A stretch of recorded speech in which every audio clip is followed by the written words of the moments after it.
Hi, Brittany. Welcome back. It's good to see you. It's good to see you too. And we have to see our guest, our producer, Mina. Hi, Mina. New haircut, growing in, you New know. hair, who's this? I saw her earlier. I was joking that she reminded me of Thundercats from back in the day. With the hair growing in. So.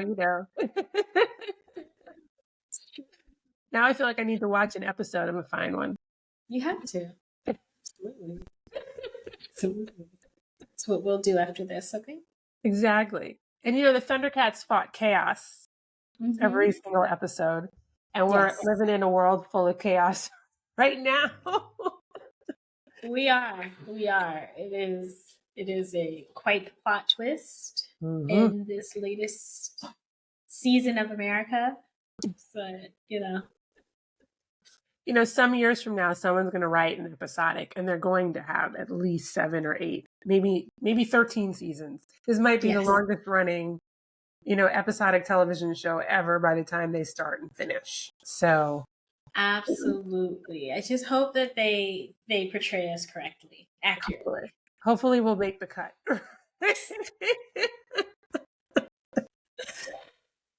But there's so many different things happening in the world today, right? Like obviously we talk a lot about DEI, but this is really at the end of the day a leadership issue, right? So Yes. we see this flurry of executive orders being signed that affect large swaths of people within our country, outside of our country. It has a domino effect across the board that I don't know that we as people fully understand, because some of these things that have surfaced, some of us may be hearing about for the very first time, right? Or have like some vague understanding of, but can't really get to the heart of the matter because it just hasn't been part of our lexicon for a really long time. Right. But, you know, again, it just boils down to leadership. What I just one of the crazy executive orders is like, oh, plastic is back. We need to switch. There's going to be executive order about paper straws, right? Is that really where we need to focus, right? Or do we need to level that conversation up? Is that a critical determinant in our day to day? I don't know. Right. I think that one of the things we could spend a little bit of time on today is helping people understand, despite the fact that this flurry of activity that's happening around diversity, equity, inclusion, what they can do or continue to do as leaders while all of this stuff is being sorted out. Right? I think at the end Yes. of the day, that's one of the biggest issues. What do we do, or what do I do? So we as the organization, but me as the individual. Right. Right. So I'm glad we're going to talk about this because I love a framework. I love a system, and I put such emphasis on those because most of the time we believe we're far more in control of our actions, thoughts, and behaviors than we actually are. Mm-hmm. And because taking time to process and make a decision takes more energy and time than we often like for it to, when you plug into a system that is the energy efficient way to move goals forward. And most people, I think, when you present them with the idea of DEI initiatives, incorporating DEI into their culture, defining their culture, most people think, oh, this is going to be super hard. Oh, we have to start from scratch. So I like that we'll be talking about this today. Yeah. Let's just say this part up front. What I think more people have come to understand is that DEI is not just about race. Or gender. Or gender. It is about a series of characteristics that differentiate all of us, but have meaning to us as individuals, as a group, as a society. And that the purpose of diversity, equity, inclusion as a whole is to make sure that everyone feels like they belong as part of the greater society, as part of their organization, whichever groups they sit in, because we are recognizing that there are differences that we hope to appreciate, celebrate, but also in some cases make some accommodations for, so that they can feel like a full part of this society. And that's it. And, you know, the fact that the conversation, particularly during the campaign, focused on very polarizing issues, confused people, and they didn't quite understand that they may be included in the DEI definition and are getting a wake-up call that they also are included. So I just wanted to set the tone there, but you may have some other things you want to say about what DEI is and what DEI is not. I think you did that perfectly. I think that makes a lot of sense. The only thing that I would add is that DEI facilitates and furthers merit. It doesn't replace it. And I think that is the number one concern that we've heard, is that organizations should be merit-based. And DEI and merit, or MEI as we've seen it touted by others, they're not oppositional others. Mm-hmm. You create DEI frameworks so that you can focus on merit. That's all. No, that is an excellent point that needed to be highlighted, because as we also saw, just as an example, when the plane crashed in the Washington, D.C. area, there was an automatic assumption that DEI was a culprit before there was even any investigation, right? That DEI was a culprit. And it also, the president at the time basically said that people with disabilities are DEI hires and potentially were hired to be part of what is it, the NTSB? Did I say that right?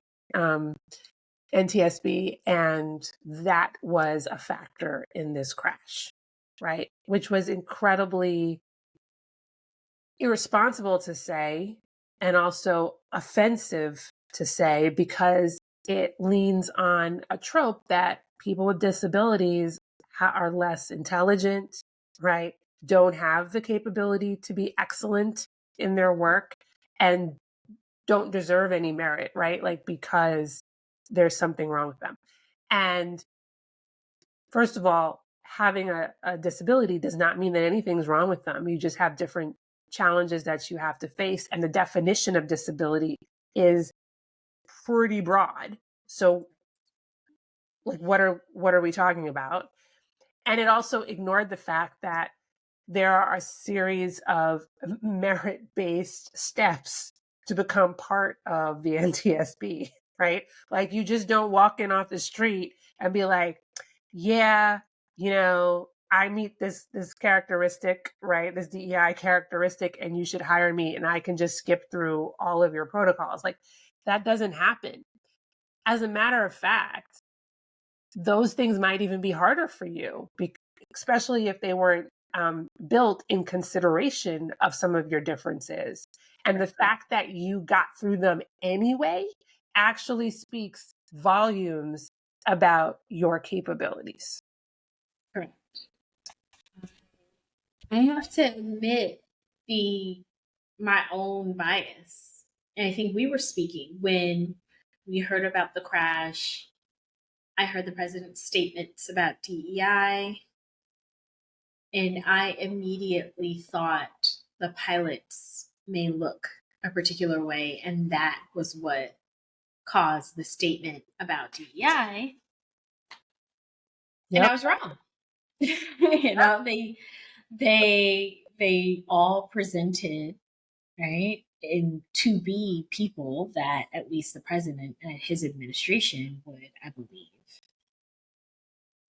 find to be highly capable and competent people because they were all white men. Yeah, well, I have to admit that's what I thought too, because, the conversation around this has been primarily that DEI equals race and then secondarily gender, right? Right. And I thought that too, because if he's talking, that's what I think he's talking about. And was surprised to learn that he was talking about a whole different group that is inclusive of white people, because white people, right, can be disabled, right? So it was just really interesting to see him, I think, for one of the very first times. Well, that's not true, because he mocked them during his candidacy for the previous election. So, but it's not as prevalent as, the other things that he's talked about. So I also found myself like kind of falling into that exact same trap. Right. And so So it was like we all have to still retrain ourselves. So it's easy to see how other people can kind of fall into that trap if we as people who are very focused on DEI do it too. So if you didn't, you're forgiven and everybody out there is forgiven. We just need to look at it. right. And to that point, it's being forgiven and continuing to stay curious and say, okay, let me unpack that. Mm-hmm. Right. Exactly. So. And so we're seeing that that play out now on an even broader scale, right? So we see that he was talking about, when he talked about DEI, it wasn't just race, it was women. And I think some women didn't really believe it was really women, right? But now they're seeing evidence of that. We just talked about disabled people, veterans. We're seeing that pop up, right? Like we're seeing certain groups like the Venezuelans, right, for example, who were very pro-Trump, that he was also talking about them, right? And maybe they would have still voted the way that they voted. Something tells me that if they thought it was going to affect them negatively, I think that most people, if they thought that these things were going to affect them negatively, may have reconsidered or thought differently about their approach to their vote. And he was dishonest. Let's just be honest about what his positions were. But it's a huge wake-up call for a lot of different groups here. Yes. And that is the point. I'm so glad you brought that up, because to anyone listening who may think that they don't occupy a particular group that fits within DEI, you're probably mistaken, because DEI covers white people, Black people, Latin people, Asian people, right? All races, all genders, non-conforming people, people who are binary, people who are veterans, people who are disabled, people who have invisible disabilities, people who are able-bodied, people who believe in progress and innovation, people who are parents, people who are caregivers, people who are caregivers of parents. Right? I mean, I could go on, I won't, but the point being is 99.9% of people fit within some of those categories that I mentioned. Absolutely. I mean, let's talk about parents for a second. Yes. So incredibly universal to many people, not everybody. Correct. But the fact that you have changing tables in bathrooms, the fact that you have family bathrooms, the fact Correct. that you have lactation rooms, the fact that you have parental leave, family leave, right? All of these things help you and your families. They support you in meaningful ways. Correct. Um, It being and so, extended to the non-birthing parent, right? Which is why we're calling it parental leave versus there you go. maternity leave. Exactly. Extended to parents who adopt. Right. IVF, right? Even being covered. I think in some cases it can be covered, but Correct. maybe not all cases, right? All of these different things, right? They're in support of helping you be able to do something more, something that's more convenient for you. So you have your quality of life is better, or something that you can't do, like IVF, for example, that's going to help you build your families and give you a different opportunity in life. And that's by no fault of your own, right? It's helping you through. So, like you said, Brittany, like everybody kind of fits in that definition, of DEI. And I've been hearing a lot on the news. You have the pundits kind of just vacillating about like what's going on in the world, and one of them talked about the fact that white men are very fearful, and that's where some of this is coming from. And I'm like, well, that's interesting, but they also fit under this category because of all of the intersectionality, right? So what white men are fearful? And like, can we define that scope of what the idyllic situation looks like in America, where you don't need any layer of DEI? Like I would love to know what that looks like. Absolutely. Because let's say, again, and I think it does a disservice to white men, right? For that to be their only identity. But let's say you do have a workforce that's solely white men. You're going to have people still different abilities, Mm-hmm. different hair colors, different, Mm-hmm. you know what I mean? And, Yeah. and we don't, we would not want how they look to replace what they could do. Exactly. And so, in an odd way, we all agree that the way a person looks should not speak to their ability. Mm-hmm.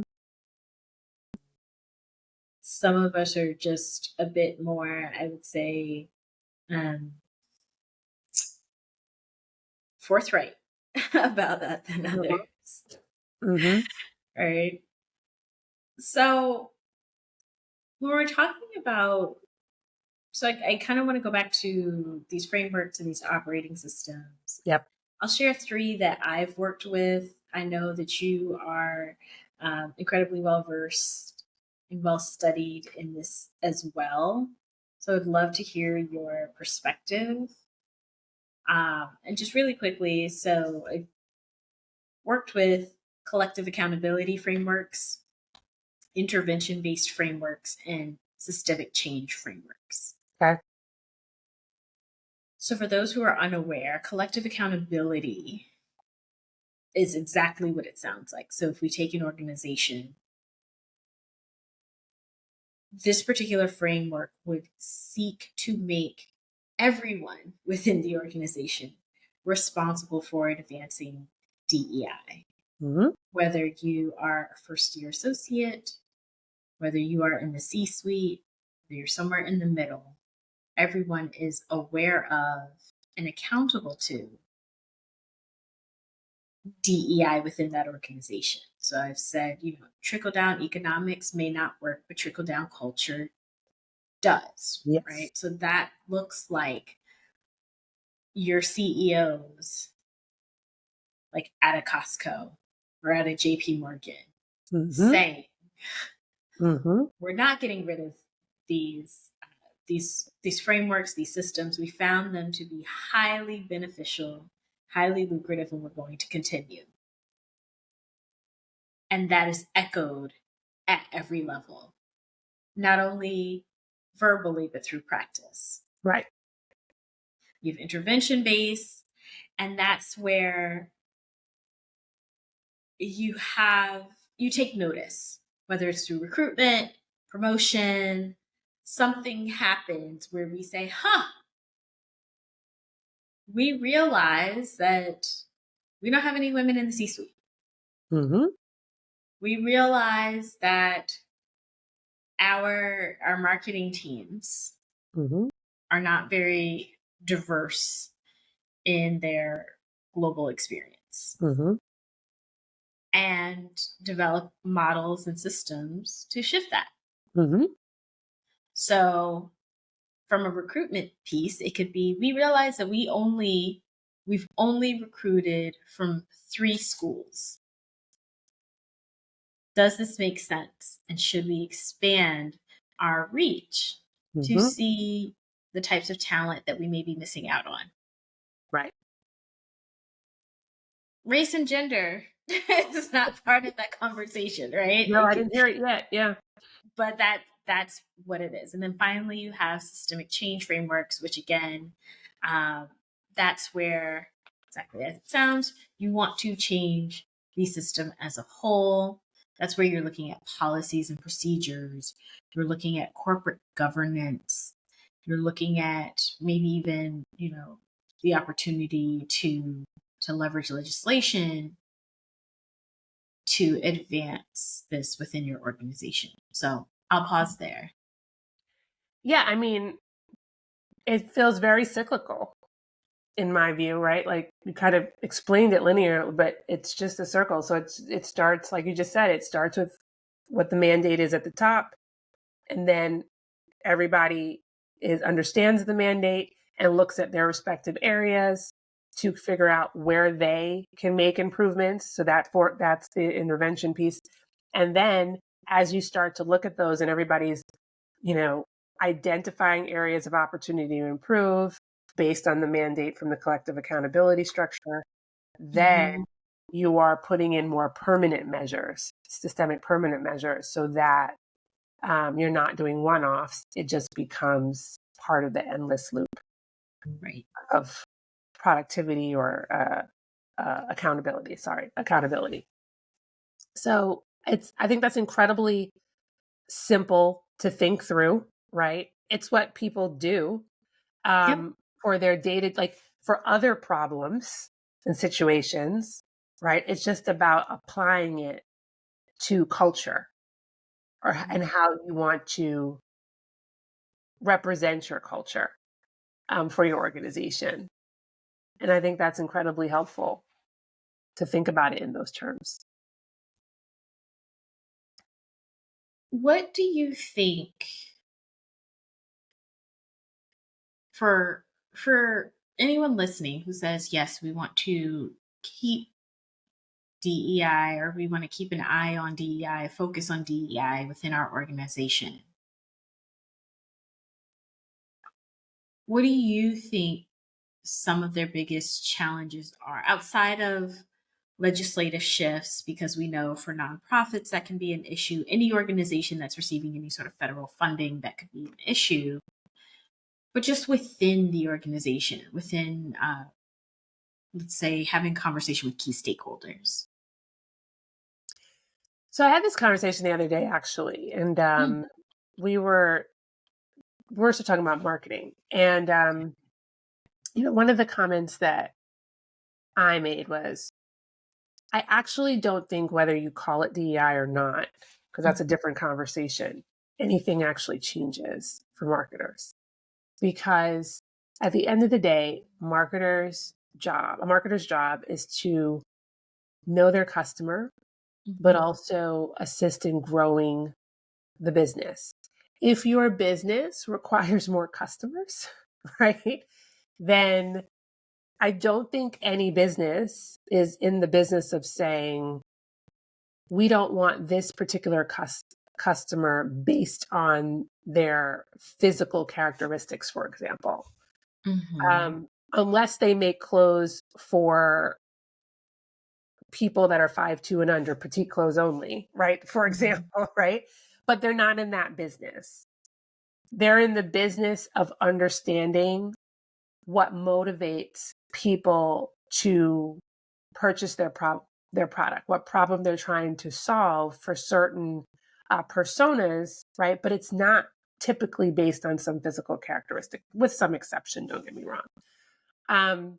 And so segmentation in marketing, for example, it's just been a thing that we do, right? We're supposed to segment our customers by certain characteristics, and that's how we grow the business. So expanding that a little bit more, for most companies that we're dealing with, they're global companies. And so not having some sort of cultural intelligence or cultural competencies on your team, whether it's internal or external talent, is actually a negative, because how are you going to connect with those customers emotionally, really understand what problems you're trying to solve? Because they're not the same for everybody. Some of those are based on culture or region.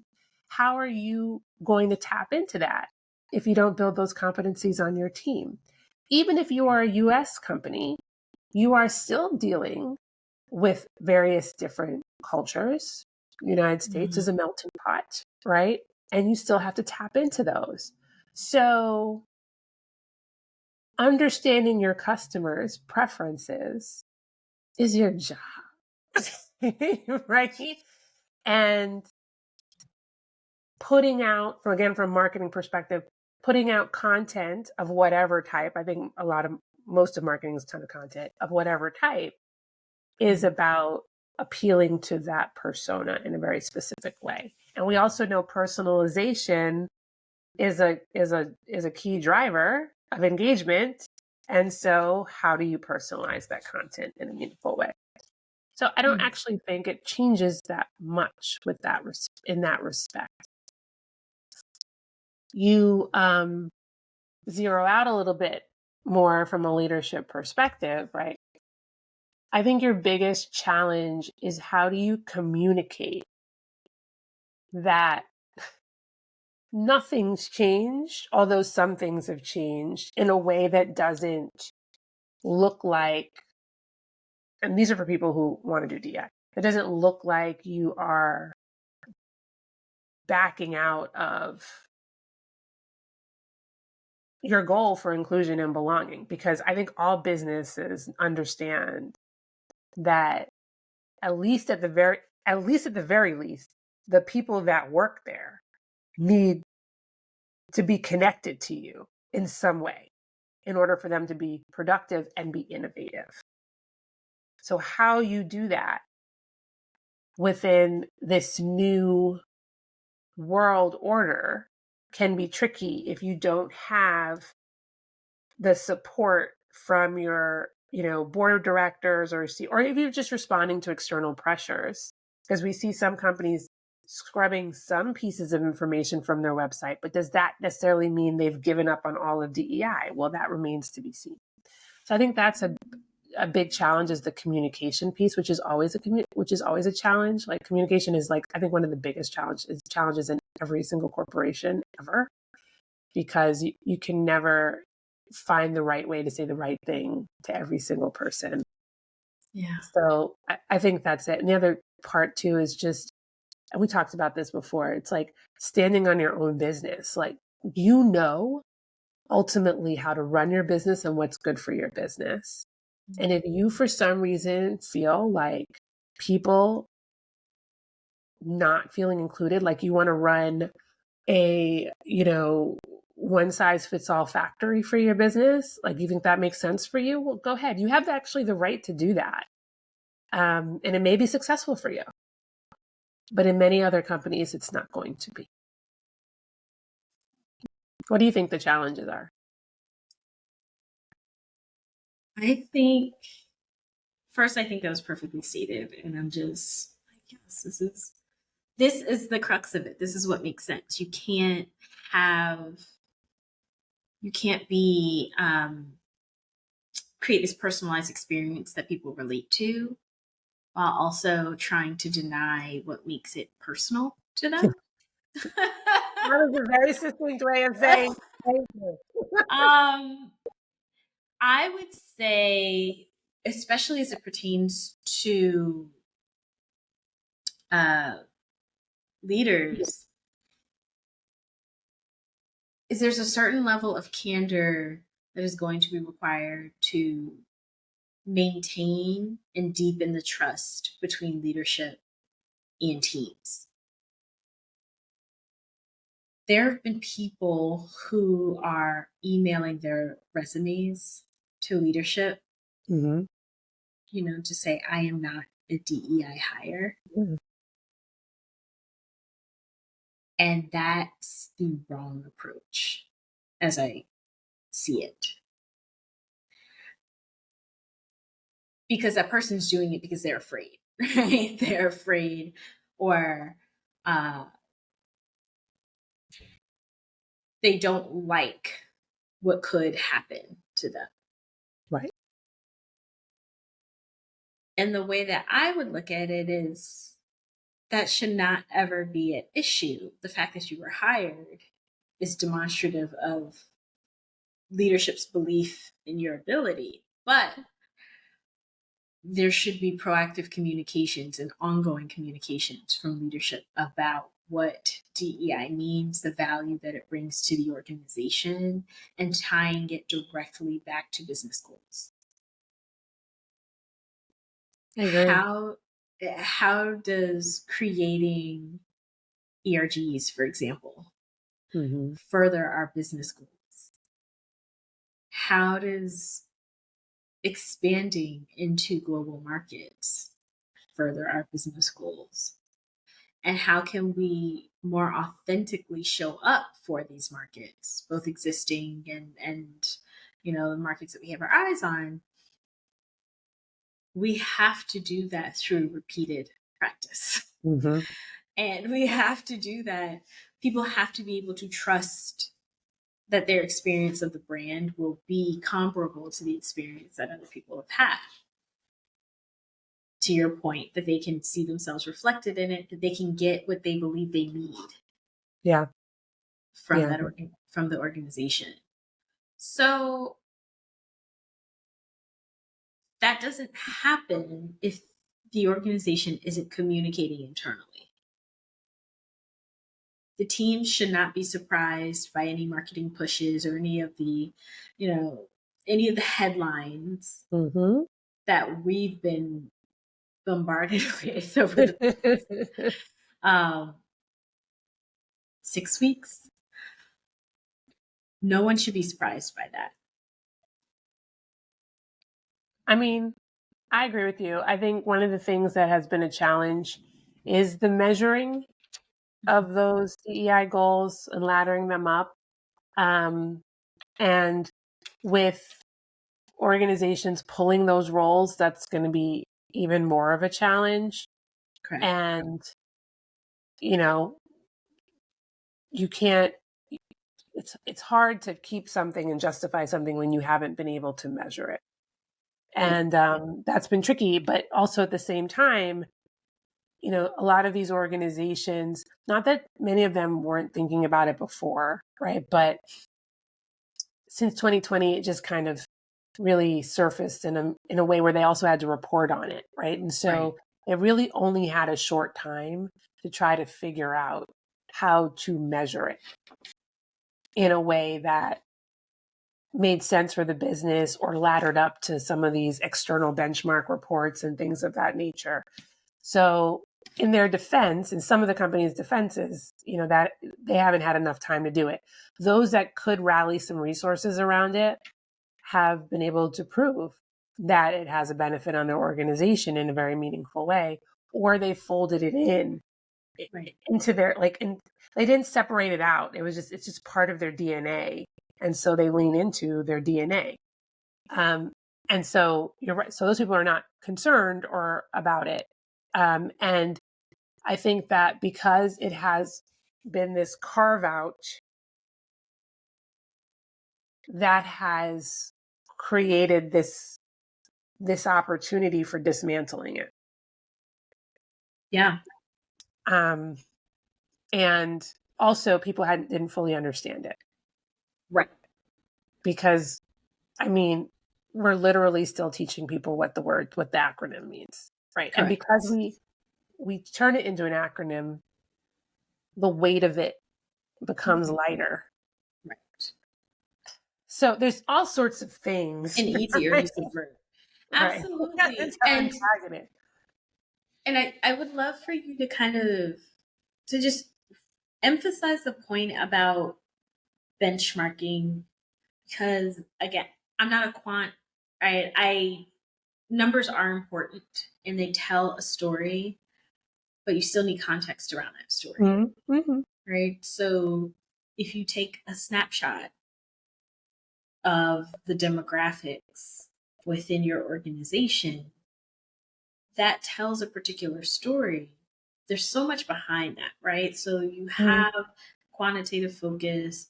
I would argue you also need that qualitative piece in there to help guide how people should think about those numbers and where they go. But can you share a little bit more for people who want to understand the point of having benchmarks? Well, one of the biggest questions that I heard or got over the past few years, is how do I know if I'm doing well? And they wanted to look at other companies to understand where they stacked up so that they could create goals for themselves, right? And benchmark, you do benchmarking in so many other aspects of other sides of your business that becomes like a very natural question, like especially if you're starting from scratch. Like, where am I? Is this good? And where do I need to be so I know how to chart my goals, what kinds of investments I need to make to get there, in 1 year, 2 year, 5 years, right? Whatever that is. Yeah. So, I mean, that I think is really the impetus for benchmarking. Like you said, like, unless you have the narrative around that, because you can have a company that they've been doing this for 20 years. They just might not have been calling it DEI, right? They started to measure it. So they're much further along in the process than you that had just started. So you also need to understand relative to where you are. Maybe it's based on your annual revenue, years in business, number of employees, things of that nature. Like, how do you kind of stack up? So, it's a useful tool, but it shouldn't stop you from progress. So your story, like you said, is your story. What's right for your business is right for your business. Even if you're looking at 10 other businesses that are somewhat like you, for example, or 100 other businesses are somewhat like you, they're not you. And so you have to build your own goals around where you think you need to be in a year, 3 years, 5 years, 10 years. And map them to your business goals. Because while some aspects of any part of your business are amorphous, right? You can't really measure, they're soft metrics, right? There are some very specific metrics that everybody has to come up with, no matter where they are. What are those? And just start, right? And start to build on that. And just like you take into account the softer elements of your business, figure out how you express those, right? So for marketing, well, there's a lot of different metrics, but we have to show how we've contributed to the business. And that's going to be in hard dollars and cents, but also things like brand awareness. Now, some of that can be measured based on sentiment and some brand analysis, but some of that is really not as specific, right? Or just as you would like it to be, and you drive a narrative. Absolutely. I was just thinking, you have groups. We talked about parents and caregivers. Mm-hmm. Those groups could easily be connected to an organization's sustainability goals, Mm-hmm. which could easily be connected to retention rates, right? Just those 3 points there. Yeah. How are these parents? How are they thinking about the future? Why are they here? What is it about how we're showing up for sustainability that not only attracted them here, but keeps them here? And how can we guarantee Yeah. that these people who are willing to work in furtherance of our goals are going to stay here? Mm-hmm. Absolutely. So, Yeah. And that's just, like you said, that's just one element. There's a few data points. And listen, companies figure out how to measure the darndest things. yes. Right? Yes. They can figure it out. And it's okay. Like, you might be a pioneer in a particular area, and be a pioneer. Go talk to people about how they're measuring it. Share how you're, thinking about this, and help people along. Like, we don't have to always have everything completely figured out before we start doing it. We can evolve a lot of our practices. It's called innovation. Right. Right? And I And think that lends to trust. yes, absolutely. If I know that you're starting and that there's room to grow and there's room for me to share my view, Mm-hmm. I'm more invested in seeing you get to the next point. Yes. And helping you get there. Yes. Being part of the train, So I think the message I hope that we're leaving our listeners with is, you don't have to stop. You can keep going, obviously within the parameters of your organization, but being inclusive is really not optional. Um, Going back to your frameworks, right? Collective accountability, intervention, and systemic change. change, right? Even in your small, like, let's just say you work in one department and you're a manager in one department, maybe you're a hiring manager in one department. It can start with just you thinking about your team, what's best for your team, right? What kind of skill sets you need, what type of leadership capabilities that you need. And you start with that. And then you think about, you are a manager that's like focused on DEI principles. You think about how you bring that level of diversity and diversity of people, diversity of thought, however you want to call it, right, into your team and in the work that you're producing, and you measure it, right? You can just start with just you. You don't necessarily need a huge mandate from the top. You don't need the words DEI plastered on the website. DEI is you, because you are a representative of it, except for that small microcosm of people that we talked about that we need to identify. Okay? Right?